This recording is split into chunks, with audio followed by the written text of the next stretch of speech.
Cümleten selamun aleyküm hanımlar. Diva Patik YouTube kanalıma hepiniz hoş geldiniz.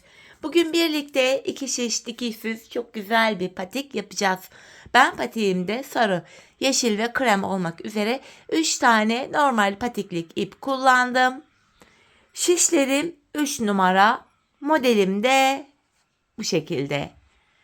Çok güzel, çok şık, çok farklı bir model oldu hanımlar. Patiğimiz bu şekil.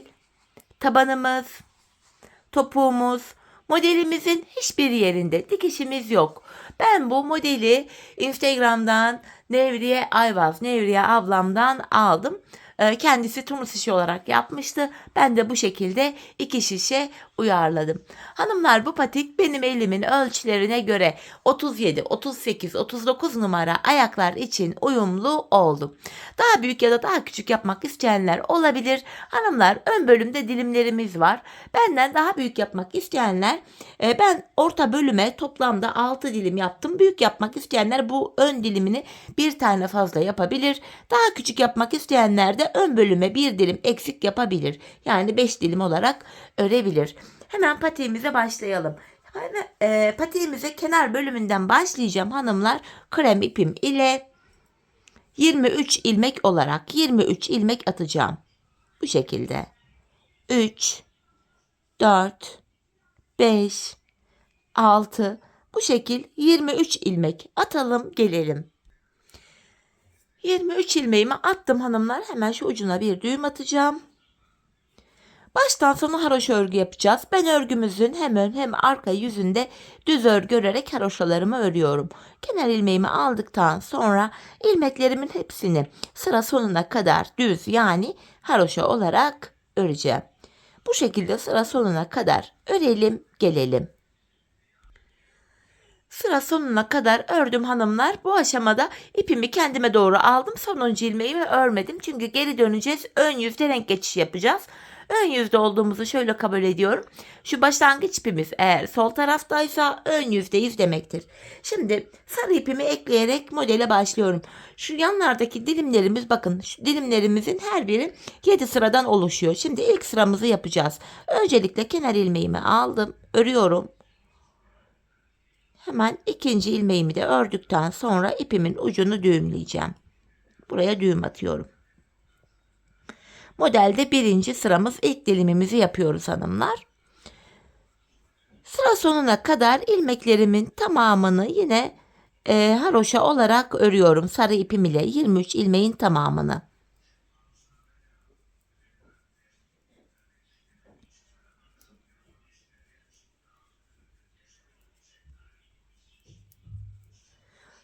Sonuncu ilmeğimi de ördüm. Şimdi geri dönüyorum. Arka yüzdeyim. Arka yüzde de yine kenar ilmeğimi aldıktan sonra ilmeklerimi tekrar haroşa öreceğim. Modelimizde ilk dilimin birinci sırası bu şekildeydi.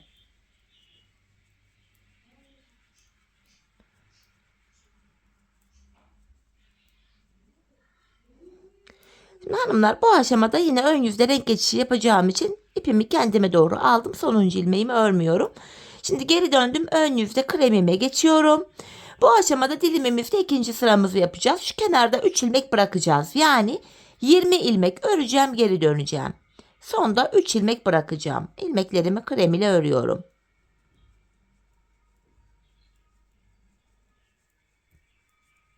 Krem ile modelin ikinci sırasında 20 ilmek öreceğiz. Sonra geri döneceğiz. Bakın sonunda 3 ilmek bıraktım, 20 ilmeğimi ördüm. Geri dönüyorum, bu 3 ilmeği örmüyorum. Burada bekliyor. Arka yüzdeyim. İlk ilmeğimi düz örerek başladım. Devamındaki ilmeklerimi yine düz olarak örüyorum hanımlar. Modelimizin ikinci sırasını da bu şekilde tamamlamış oluyoruz. Tekrardan ipi kendime doğru aldım. Sonuncu ilmeğimi örmüyorum. Yine ön yüzdeyim. Sarı ipimi aldım. Modelde 3. sıramız. Bu sıramızda kenarda 3 ilmek daha bırakacağım. Yani 17 ilmek öreceğim. Sayalım dilerseniz. 1, 2, 3, 4, 5, 6, 7, 8, 9, 10, 11, 12, 13, 14, 15. 16, 17. Bakın şurada 3 ilmek daha bıraktım. Kenarda 6 ilmek kaldı bu defa. Geri dönüyorum. İlk ilmeğimi düz örerek başladım. Devamındaki ilmekleri de yine düz yani haroşa örüyorum. Modelimizin 3. sırasını da bu şekilde tamamladık. Her sırada kenarda 3'er 3'er ilmek bırakıyoruz. Tekrar sonuncu ilmeğimi örmedim. Yeniden ön yüzdeyim. Modelimizde 4. sıramız. Kenarda 3 ilmek daha bırakacağım. Yani 14 ilmek krem öreceğim. 1, 2, 3, 4, 5, 6, 7, 8, 9, 10, 11, 12, 13, 14 kremimi ördüm. Geri dönüyorum. Arka yüzde yine ilk ilmeğimi düz örerek başladım. Devamındaki ilmeklerimi de örüyorum.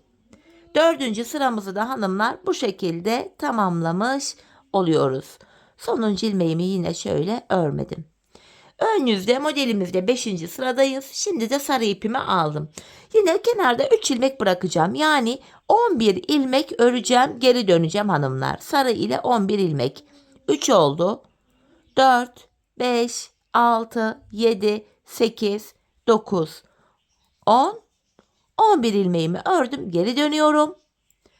İlk ilmeğimi düz örerek başladım. Arka yüzde 11 ilmeğimi yine haroşa örüyorum. Bir diş haroşamızı krem ile bir diş haroşamızı da sarı ipimiz ile yapıyoruz. Tekrar sonuncu ilmeğimi örmedim. Ön yüzdeyim hanımlar. Bu defa krem ipimi aldım. Modelimizde 6. sıramız. Yine kenarda 3 ilmek bırakacağım. 8 ilmeğimi krem ile örüyorum. 1, 2, 3, 4, 5, 6, 7, 8. Bakın 3 ilmek daha bıraktım. Geri dönüyorum. İlk ilmeğimi düz örerek başladım. Diğerlerini de yine düz örüyorum. Şöyle sonuncu ilmeğimi yine örmedim. Modelimizde ilk dilimimizde 7. ve sonuncu sıramız. 5 ilmek sarı öreceğim. 2, 3, 4, 5. Tekrar geri dönüyorum. Arka yüzde ilk ilmeğimi örerek başladım. Yine ilmeklerimi örüyorum. Yine sonuncu ilmeğimi örmedim. Bakın ilk dilimi tamamladık hanımlar. Yani şu. Bu ilk dilimimizi tamamladık. Birinci dilim bitti. Dilim aralarında bir diş haroşamız var. Bir diş haroşamızı krem ipimiz ile öreceğiz hanımlar. Krem ipimi alıyorum. Bir diş haroşamızı öreceğiz. İlmeklerimizin tamamını sıra sonuna kadar krem ipimizle öreceğiz. Yani 23 ilmeğin tamamını. Tekrar geri döneceğiz. Arka yüzde de yine haroşa öreceğiz. Bu şekilde bir diş haroşamızı örüp gelelim. Evet hanımlar, bir diş haroşamı ördüm geldim. Şimdi ikinci dilimi yapacağız. İkinci dilimde yeşil ipimizi kullanacağız. Yine bu sol tarafa yapılacak hanımlar bu ikinci dilimimiz. Şimdi bu ikinci dilimde toplam 7 sıradan oluşuyor. İkinci dilimin ilk sırasını yapıyoruz. Yeşil ipimi ekleyeceğim bu defa. Yine ilk ilmeğimi örerek başladım. Şöyle. İkinci ilmeğimi de ördükten sonra yine yeşil ipimin ucunu da düğümlüyorum. İkinci dilimin birinci sırasını yapıyoruz şu anda. Hanımlar ilmeklerimizin tamamını yeşil ipimiz ile öreceğiz. Bu ikinci dilimimiz oluyor. Bu şekilde. İkinci dilimin ilk sırasında ilmeklerin tamamını yeşil ile öreceğiz.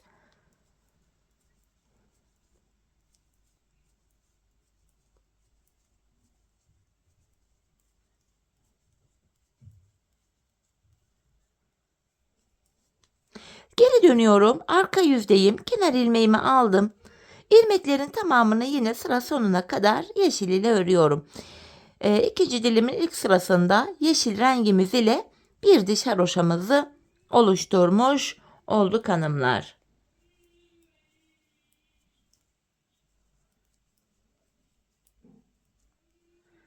Sonuncu ilmeğimi yine şöyle örmedim. Ön yüzdeyiz. Dilimimizde ikinci sıramız. Bu defa krem ipimi aldım. Dilimimizde ikinci sıramız. İlmeklerin tamamını şu an ön yüzdeyim. Sıra sonuna kadar krem ipim ile örüyorum. Sıra sonuna kadar öreceğim. 23 ilmeğin tamamını örüyorum. İkinci dilimin ikinci sırası.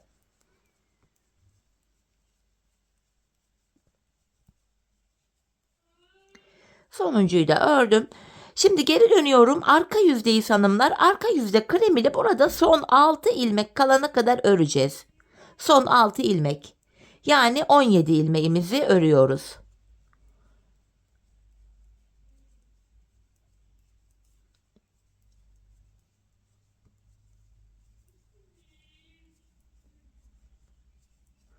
Bakın burada son 6 ilmeğim kaldı. Yeşilimi şöyle alıyorum. Arka tarafta bıraktım. Geri döndüm. Şimdi bu kenardaki 6 ilmeği örmedik, bekliyor. Şimdi yeşil ipimi tekrar alıyorum. Dilimimizde 3. sıramız hanımlar. 3. sıramız. Şimdi yeşil ipimi buradan aldım. Bu ilk 6 ilmeğimiz bekliyor. Şimdi ilmeklerimi tekrar geri döndüm. Bu ilk 6 ilmeği örmedim. Yeşil ipimi uzattım buraya. Sıra sonuna kadar ilmeklerimi yeşil ile öreceğim bu defa. Dilimimizde 3. sıramız. Sonuncu ilmeğimi ördüm. Geri dönüyorum. Arka yüzdeyiz. Yine yeşil ilmeklerin tamamını yeşil ile öreceğim. Yani 17 yeşilimiz var. Sayarak gidelim dilerseniz. 5 oldu. 6, 7, 8, 9, 10, 11, 12, 13, 14, 15, 16, 17. Şimdi geri dönüyorum. Ön yüzdeyiz. Dilimimizde hanımlar 4. sıramız. Şimdi krem ipimi alıyorum. Yeşilimi bıraktım karşıda. Şimdi bu 17 ilmeğimi sıra sonuna kadar krem ipim ile öreceğim. Dilimimizde 4. sıramız, ön yüzdeyiz. Buradaki ilmekleri 17 ilmeği sıra sonuna kadar örüyorum krem ile. Geri dönüyorum. Şimdi burada 3 ilmek daha bırakacağım. 17 krem örmüştük en son gelirken. Şimdi hanımlar buraya 3 ilmek kremi bırakacağım geri. Yani 14 ilmeğimi krem ile öreceğim. Kenar ilmeğim 1, 2, 3, 4, 5, 6, 7, 8, 9, 10, 11, 12, 13, 14 ilmeğimi ördüm. Bakın 3 ilmek krem bıraktım. Şimdi geri dönüyorum. Şimdi yeşil ipimi alıyorum hanımlar. Şimdi yeşil ile 11 ilmek öreceğiz. Bakın 11 ilmek. Buradaki bakın geri döndük. İlk şuradaki 3 kremi daha örmeden sağ şişime aldım. Burada kalan 11 ilmeğimi yeşil ipim ile örüyorum. Yeşilimi uzatarak getirdim. 11 ilmeğimi yeşil ile örüyorum. Modelimizde 5. sıramız. Evet 11 ilmeğimi ördüm. Geri dönüyorum. Arka yüzde bu 11 ilmeğimi tekrar yeşil ipim ile öreceğim.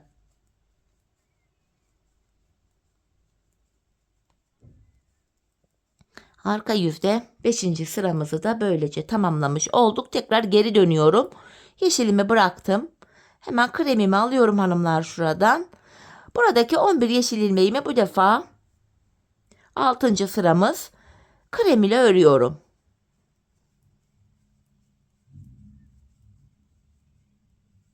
11 ilmeği krem ile ördüm. Geri dönüyorum. Şimdi 3 ilmek daha bırakacağım kenarda. 8 ilmeğimi krem ile örüyorum. Kenar ilmeği 1, 2, 3, 4, 5, 6, 7, 8. Bakın şurada 3 ilmek daha bırakmış olduk. Tekrar geri dönüyorum.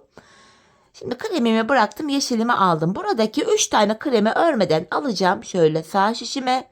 Kalan 5 ilmeğimi yeşil ile örüyorum. Modelimizin 7. ve sonuncu sırası. Şöyle.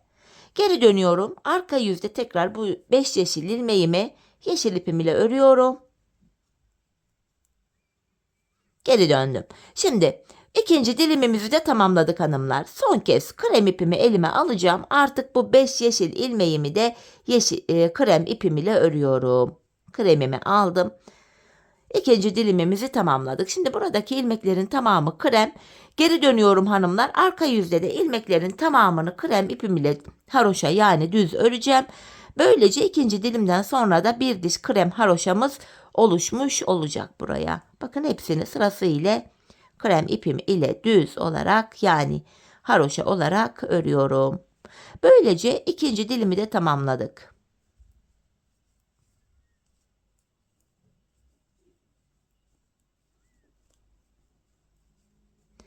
Yine ön yüzde renk geçişi yapacağım için sonuncu ilmeğimi örmüyorum. Bakın hanımlar, ilk dilim böyle, ikinci dilim de bu şekilde. Şimdi üçüncü dilimi yapacağız. Üçüncü dilim hanımlar hemen model üzerinde göstereyim. Bakın, birinci dilim burada sarı, ikinci dilim yeşil, üçüncü dilim sarı. Üçüncü dilimi de ilk dilimi nasıl yaptıysak, yani sarı dilimi nasıl yaptıysak aynı sayılarla, aynı hizada, aynı şekilde yapacağız. İlk dilimi yaparken ne yapmıştık? Sarı ipimizi almıştık hanımlar. İlmeklerin tamamını modelin birinci sırası şimdi. Sarı ile yaptığımız desenin aynısını tekrar kuruyoruz üçüncü dilimde. Birinci dilim ile üçüncü dilim aynı oluyor. İlmeklerin tamamını sarı ipimizle sıra sonuna kadar öreceğiz. Arka yüzde tekrar geri döneceğiz. Yeniden ilmekleri haroşa öreceğiz. Sonra kreme geçeceğiz. Modelin ikinci sırası, üçüncü, dördüncü, beşinci diye devam edeceğiz. Üçer ilmek azalarak gelecek. Ardından krem ile bir diş haroşa öreceğiz ve bu defa da dördüncü modeli yapacağız. Dördüncü modeli de yeşil ile modelimizi 7 sıradan oluşan modelimizi nasıl yaptıysak dördüncü modeli de aynı şekil yapacağız. Birinci ve üçüncü model aynı. İkinci ve dördüncü model aynı. Zaten bu kenarda toplamda 4 dilimimiz var. Bu yanda da 4 dilim var. Bu yanda da 4 dilimimiz var. Bu dörder dilim aynı yapılacak. Şimdi üçüncü dilimimizi sarı ile tamamlayalım. Kafası karışacak olan varsa da videoyu başa alarak ilk dilimin sıralamalarını takip ederek bu üçüncü dilimi de yapabilirsiniz. Üçüncü dilimden sonra yine bir diş haroşa ördükten sonra tekrar videoyu geri alarak, yani bu ikinci dilimin sıralamalarını takip ederek bu dördüncü dilimi de rahatlıkla yapabilirsiniz. Aynı işlem tekrar ediyor çünkü. Şimdi patiğimizin kenarında bakın 2 dilim oldu. Üçüncüyü başlattık. Buradaki bu 4 dilimi tamamlayalım. Ardından buluşalım hanımlar. Ön dilimlerine birlikte başlayacağız ardından. Evet hanımlar, toplamda 4 tane dilimimi yaptım geldim. 1, 2, 3 ve 4. Şimdi kenara 4 dilim yapacağız. Kaç numara yapacak olursak olalım.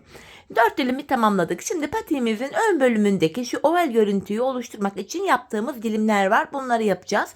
Yine bu dilimleri hanımlar, bu dilimlerde yine 7 sıradan oluşuyor. Bu dilimlerde aslına bakarsak şu sarı dilimin aynısı, aynı şekilde yapılıyor.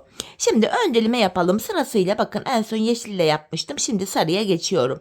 Bu dilimimizde birinci sıramız. Bu birinci sıramızda ön dilimlerine geçtik. İlmeklerin tamamını sarı ipim ile örüyorum.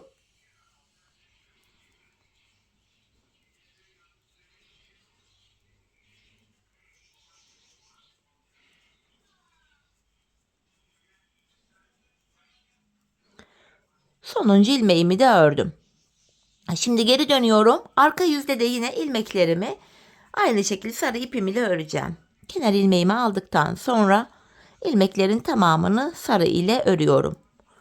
Arka yüzde dilimin birinci sırasını bu şekilde tamamlıyoruz.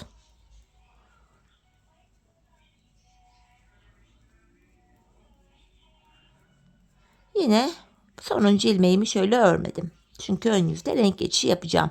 Şimdi dilimimizde ikinci sıramız, krem ipime geçiyorum. Her sırada hanımlar üçer tane ilmek bırakacağız kenarda. 23 ilmek vardı. Bu defa 17 ilmek öreceğim. Yani son 3 ilmeğim kalana kadar ilmeklerimi krem ipim ile örüyorum. Pardon, 20 ilmek öreceğiz. 23 ilmek vardı. 3'ünü örmeyeceğiz. 20 ilmek. Bu şekilde 20 ilmeğimizi örüyorum. Bakın, son 3 ilmeğim kaldı. Bunu örmüyorum. Geri döndüm. İlk ilmeğimi yine düz örerek başlıyorum dilimime. İlmeklerin hepsini yine haroşa öreceğim. İkinci dilimi de arka yüzde bu şekilde tamamlıyoruz. Dilimimizin ikinci sırasını hanımlar. Yine sonuncu ilmeğimi şöyle örmedim. Tekrar geri döndüm, ön yüzde sarıya geçiyorum. Bir 3 dilim daha bırakacağız. 3 ilmek daha bırakacağız hanımlar buraya. Yani 17 ilmek sarı öreceğim. Bu şekilde 17 ilmek sarıyı öreceğiz. Yani kenarda bir 3 ilmek daha bırakacağız. Her seferinde 3'er ilmek bırakıyoruz. Ön dilimlerin yapılışı bu şekilde. 3. sıramız dilimde. Bakın, 3 tane daha bıraktım. Kenarda 6 ilmek kaldı. Geri dönüyorum. İlk ilmeğimi düz örerek başladım. Sıra sonuna kadar diğer ilmeklerimi de yine düz olarak örüyorum.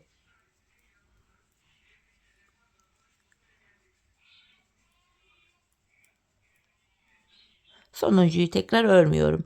Geri döndüm. Ön yüzde 4. sıramız dilimimizde. Bu 4. sıramda krem ipimi aldım. 3 ilmek daha bırakacağım hanımlar buraya. Yani 14 ilmek krem örüyorum. Dilerseniz sayalım. 1, 2, 3, 4, 5, 6, 7, 8, 9, 10, 11, 12, 13, 14. Bakın 3 ilmek daha bıraktık. Kenarda 9 ilmek kaldı. Geri döndüm. Arka yüzde ilk ilmeğimi örerek başlıyorum. İlmeklerin hepsini krem örüyoruz. 4. sıramız da bu şekildeydi. Tekrar sonuncu ilmeğimi örmedim. Ön yüzde sarıya geçiyorum. Dilimimizde 5. sıramız. Bu 5. sıramızda hanımlar 3 ilmek daha bırakacağım. Yani 11 ilmek sarı öreceğim. 1, 2, 3, 4, 5, 6, 7, 8, 9, 10, 11. Geri dönüyorum. Arka yüzdeyim. İlk ilmeğimi düz örerek başladım. Yine arka yüzde ilmeklerimi haroşa örüyorum. Tekrar sonuncu ilmeğimi şöyle örmedim. Dilimimizde şimdi de 6. sıradayız. Krem ipimi alıyorum. 3 ilmek daha kenarda bırakacağım. Yani 8 ilmek kremini örüyorum. 1, 2, 3, 4, 5, 6, 7, 8. Tekrar geri döndüm. Arka yüzde bu 8 ilmeğimi düz olarak öreceğim. 6. sıramızı da bu şekilde tamamladık. Geldik 7. ve sonuncu sıramıza. 3 ilmek daha bırakacağız. Yani bu defa 5 ilmek sarı öreceğiz. 1, 2, 3, 4, 5. Geri dönüyorum. Yine arka yüzde bu 5 sarı ilmeğimi düz örüyorum. Bu şekilde. Bakın şu sarı yaptığımız dilimin aynısını yaptık. Ön dilimler aynı şekil ilerleyecek. Dilim aralarında birer diş haroşamız var hanımlar. Krem ipimiz ile dilim arasına bir diş haroşamızı öreceğiz. İlmeklerimizin tamamını krem ile örüyorum. 1. dilimi bitirdik. Ben patiğimin ön bölümüne toplamda 6 dilim yaptım. İlkini bitirdik. 2. dilimde yine 1. dilimle aynı şekilde yapılacak fakat renk geçişi yapacağım sadece. Bakın sıra sonuna kadar ördüm ilmeklerimi. Geri dönüyorum. Arka yüzdeyim. Arka yüzde de yine ilmeklerimin hepsini haroşa örüyorum. Bu şekilde sıra sonuna kadar haroşa örüyorum. Dilim aralarında krem ipimiz ile bir diş haroşa öreceğiz hanımlar. Bu şekilde. Bakın sonuncu ilmeğimi örmedim. Şimdi geri döndüm. Ön yüzdeyim. Aynı şekil bakın 1. dilimi yaptık. Şöyle 1. dilimi sarı ile yaptık. 2. dilimi yapacağız. Tek fark şu, renk değiştireceğiz. 2. dilimimi yeşil ipimle yapacağım. Şöyle yeşil ipimi bakın ucu arkada kalmıştı. Biraz gevşek bir şekilde geniş bir şekilde bırakıyorum. Hemen şöyle. Çünkü arkadan gizleyerek götüreceğim. Şimdi 2. dilime başladık. Yine dilimin 1. sırasındayız. Sarı dilimde yaptığımız işlemin aynısını yapacağız. İlmeklerin tamamını sıra sonuna kadar yeşil ipim ile öreceğim. Bakın şu yeşil ipin arkadaki yeşil ipim arada bir şöyle birkaç ilmekte bir şöyle bakın altına girerek ilmeğimi böyle örüyorum. Yeşil ip de arkada uzun uzadıya kalmamış oluyor böylece. Bakın şöyle.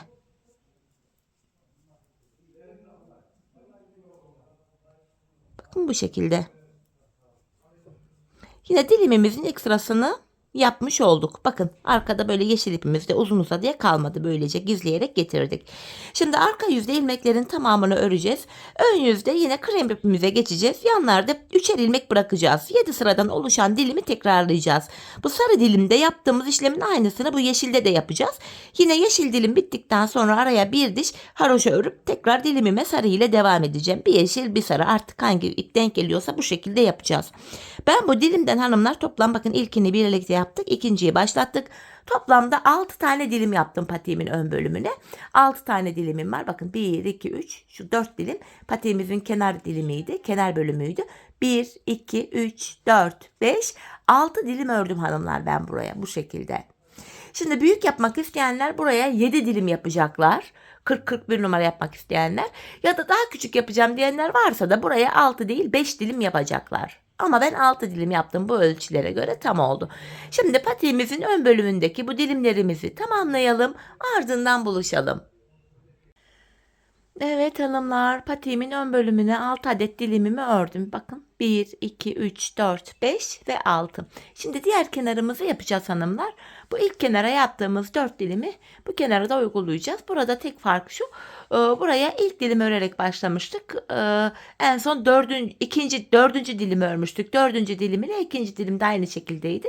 Hani buraya ilk başlarken buraya yaptığımız ikinci dilimi yaparak başlayacağız. Bu defa sarı ipimiz denk geldiği için sarı ipimizle kenardaki dilimi yapıyoruz. Buraya yaptığımız ikinci dilimi şuraya ilk dilim olarak öreceğiz hanımlar. İlk dilim yani şuranın ikinci dilimi, bunun birinci sırası. Yani bu tarafın ilk dilimi oluyor.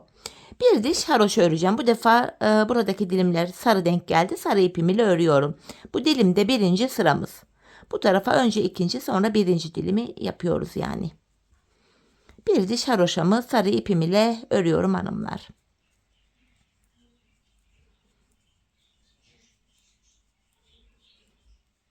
Sonuncuyu ördüm. Şimdi geri dönüyorum. Arka yüzdeyim. Arka yüzde kenar ilmeğimi aldıktan sonra ilmeklerin tamamını haroşa öreceğim. Bu dilimimizde birinci sıramız. Diğer kenar bölümüne geçtik. Kafanız karışmasın diye bu dilimi sizlere göstermek istedim tekrar. Birlikte yapalım. Tekrar burada şöyle sonuncu ilmeğimi örmeden aldım. Ön yüzde dilimde ikinci sıradayız. Bu sıramızda hanımlar krem ipimi alıyorum. İlmeklerin tamamını sıra sonuna kadar krem ipim ile öreceğim. Hepsini krem ile örüyorum.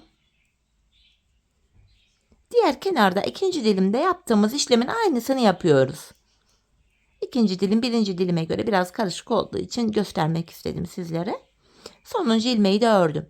Şimdi arka yüzde krem ipim ile son 6 ilmeğim kalana kadar ilmeklerimi öreceğim. Yani 17 ilmeğimi öreceğim son 6 kalana kadar. Gördüğünüz üzere hepsini örüyorum.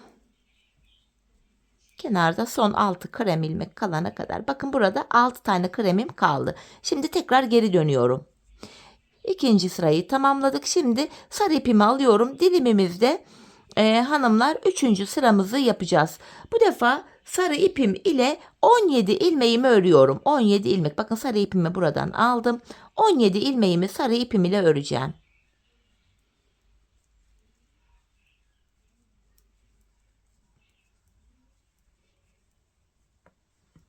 Sıra sonuna kadar yani ilmeklerimi sarı ile örüyorum. Sonuncuyu da ördüm. Geri dönüyorum. 3. sıramız arka yüzde. Yine sarı ilmeklerimi, bu 17 sarı ilmeğimi tekrar sarı ile arka yüzde örüyorum. Dilimin 3. sırasını arka yüzde bu şekilde örüyoruz. Bakın sarı ilmeklerimin tamamını ördüm. Şimdi geri dönüyorum. Ön yüzdeyim. Tekrar kremimi aldım. Bu 17 ilmeği ön yüzde krem ile öreceğim tekrar. Modelde 4. sıram.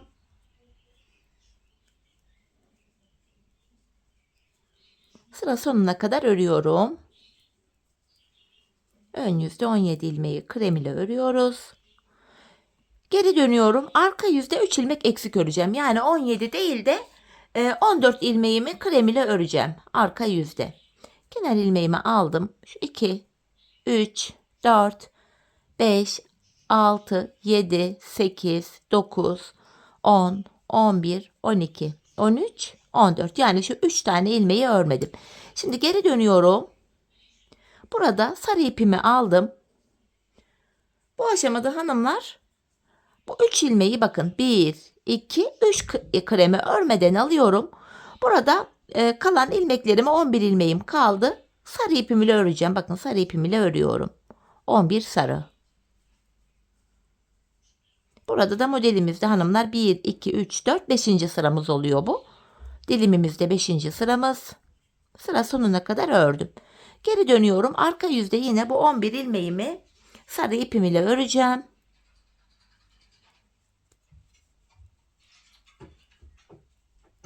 Bu şekilde. 11 ilmeğimi ördüm. Şimdi geri dönüyorum. Tekrar ön yüzde modelimizde 6. sıradayız. Krem ipimi alıyorum. Burada hanımlar bu 11 sarı ilmeğimi bu defa ön yüzde krem ipim ile örüyorum.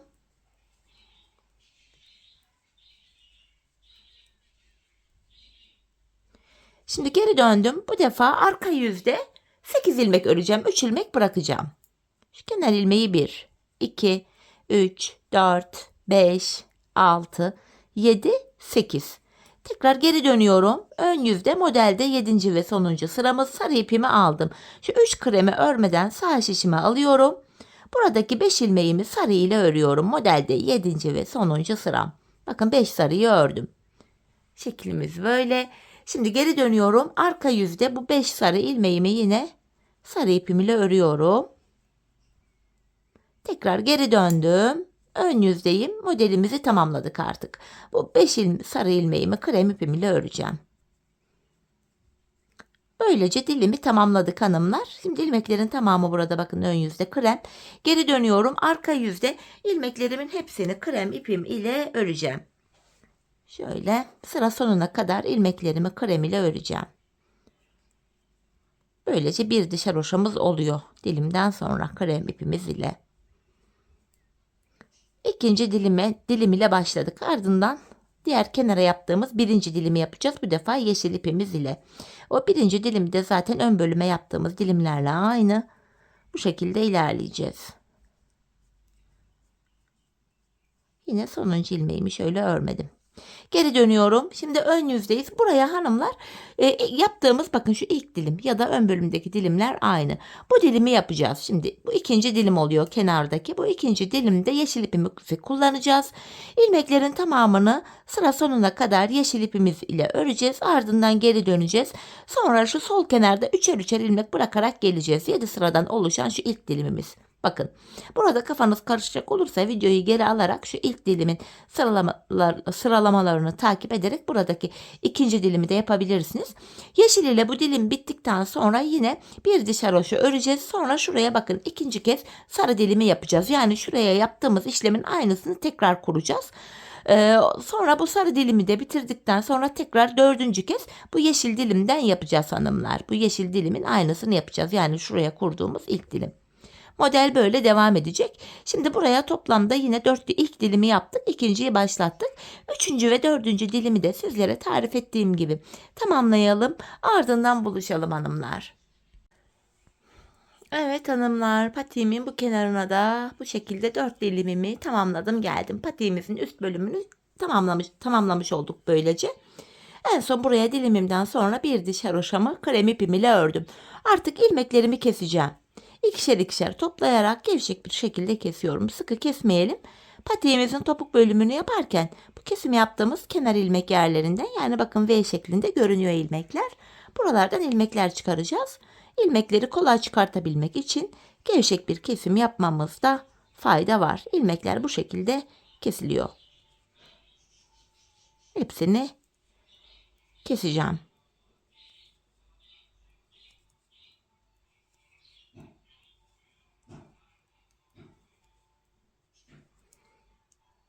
Evet, son bir ilmeğim kaldı. Bunu da kesiyorum.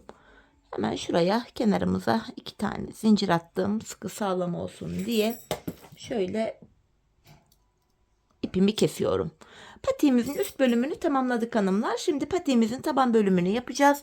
Bu taban bölümde şöyle bir tık daha uzun kapalı uçlu yine 3 numara şiş kullanacağım 2 tane. Bu defa hanımlar şu kenar bölümlerine girerek ilmekler çıkaracağız. Bakın şuralara. Krem ipim ile ilmekler çıkartıyorum. Artık sarı ve yeşil ipimizi de kullanmıyoruz.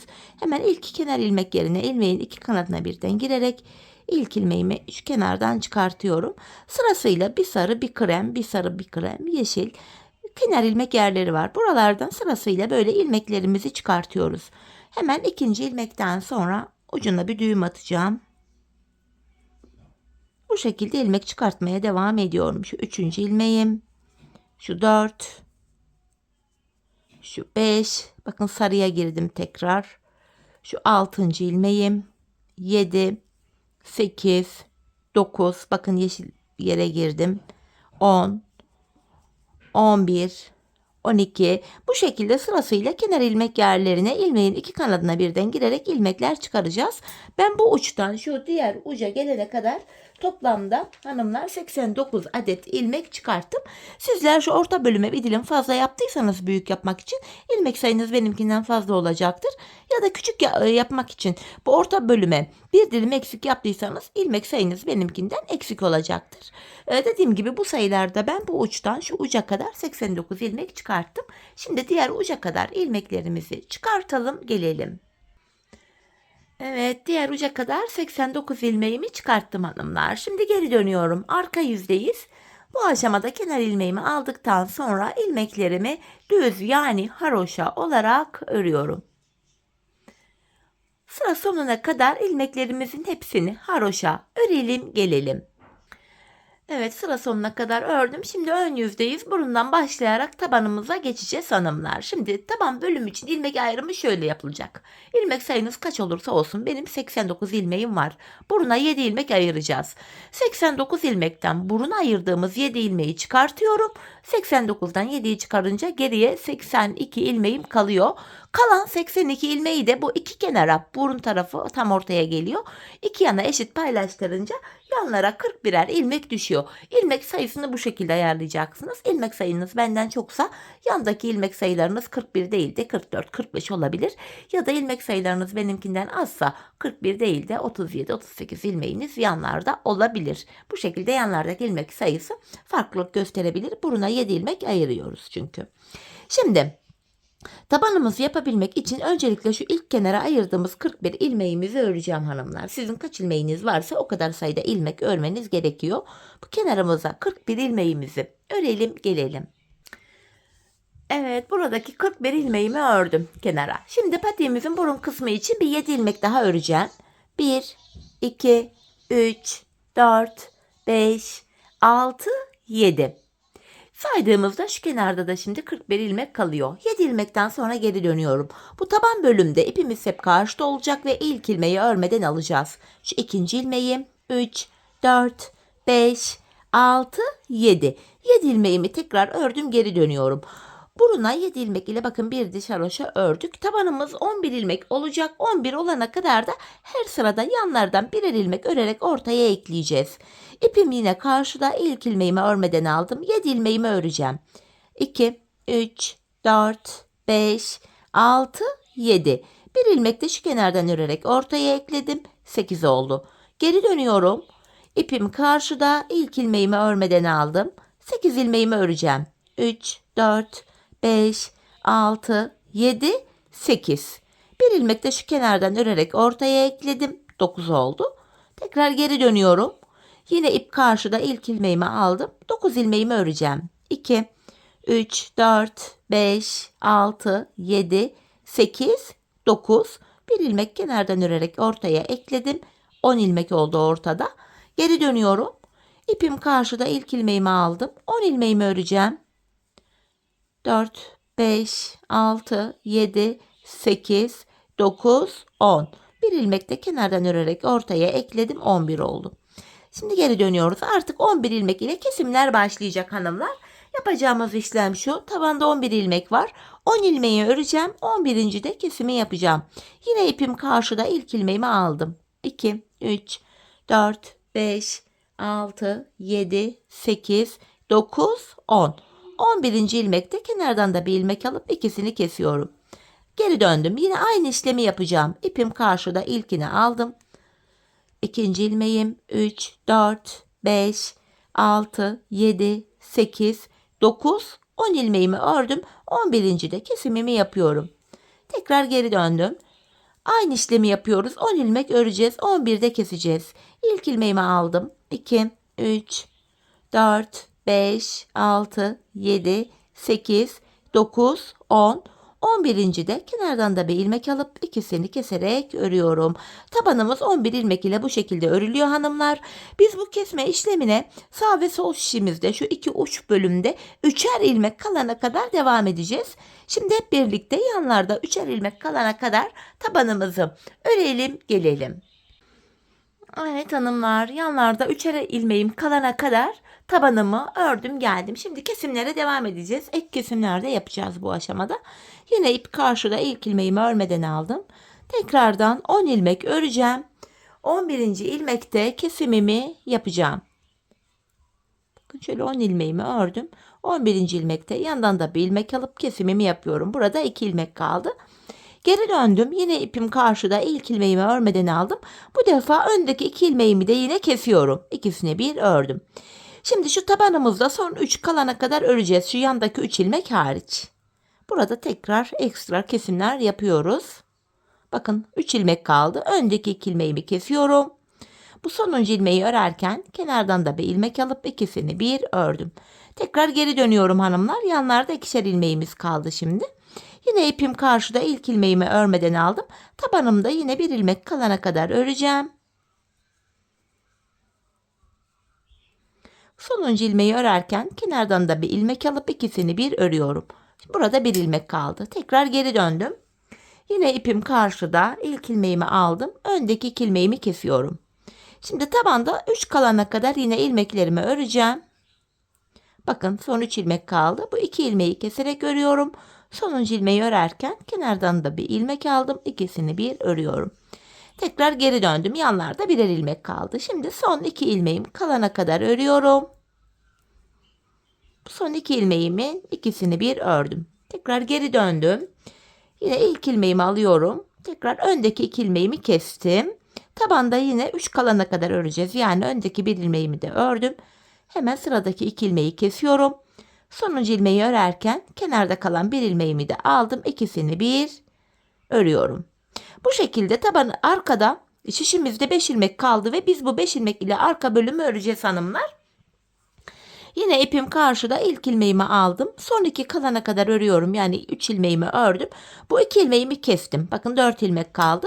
Bu aşamada şu kenarlarda kenar ilmek yerlerimiz var. Şuradaki ilk kenar ilmek yerine girerek ilmeğimi çıkarttım. Tekrar 5 ilmek oldu. Bu şekilde hem arkayı örüyoruz hem de arka bölüm kenarlara ekleniyor. İlmek çıkarttıktan sonra geri döndüm. İpim karşıda, ilk ilmeğimi aldım.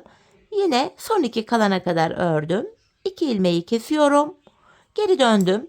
Hemen şuradaki kenar ilmek yerine girerek buradan da ilmeğimi çıkarttım. Tekrar 5 ilmek oldu. Tekrardan son 2 kalana kadar ördüm. 2 ilmeği kesiyorum ve sıradaki kenar ilmek yerinden ilmek çıkarttım. Geri döndüm. İlk ilmeği aldım. İkinci ve üçüncüyü ördüm. Bakın 2 ilmek kaldı. İkisini kesiyorum. Geri döndüm. Şuradaki bakın kenar ilmek yerine girerek hemen şu bölümde buradan ilmeğimi çıkarttım ve tekrar 5 ilmeğim oldu. 5 ilmek ile arka bölüm bu şekilde örülecek. Son kenar ilmek yerlerine, yani şu uçlara gelene kadar patiğimizin arkasını örelim gelelim. Evet hanımlar, şu son kenarlara gelene kadar arka bölümü 5 ilmek ile bu şekilde ördüm geldim. Artık ilmeklerimi keseceğim. İkişer ikişer topluyorum ilmeklerimi. Şu ucu da şöyle atlatarak götürelim. Kenardan kalma ipimizin ucu var. Şurada bakın. Evet, ilmeklerimi kestim. Şimdi tek sıradan oluşan bir kenar tığlaması var. Hemen onu nasıl yaptığımı da göstereyim hanımlar. Şöyle tığıma ilmeğimi takıyorum. Öncelikle tümsek bir görüntü oluşmasın diye şöyle dibine batarak burayı düzledim. Ve bir tane zincirimi çektim. Kenar tığlamamı şöyle yapacağım. İpimi tığıma doluyorum. Sıradaki kenar ilmek yerine ilmeğin 2 kanadına birden girerek şöyle ilmek çıkarttım. Tığımdaki 3 ilmeği topluyorum. Şu ipleri de gizleyerek götürüyorum aralara. İpimi tığıma doladım. Sıradaki kenar ilmek yerine girerek ilmek çıkarttım. Tığımdaki 3 ilmeği topluyorum. Sık iğne tekniği hanımlar. Bu şekilde kenar tığlamamızı yapıyoruz. Sırasıyla kenar ilmek yerlerine ilmeğin 2 kanadına birden girerek ilmek çıkarıyoruz ve tığımızdaki 3 ilmeği topluyoruz. Şöyle devam ediyor. Patiğimizin boğaz kısmı daha sıkı, daha sağlam oluyor. Bu şekilde ayakta daha iyi duruyor. Bu şekilde. Şimdi patiğimizin çevresini şu ilk başladığımız yere kadar dolanalım gelelim.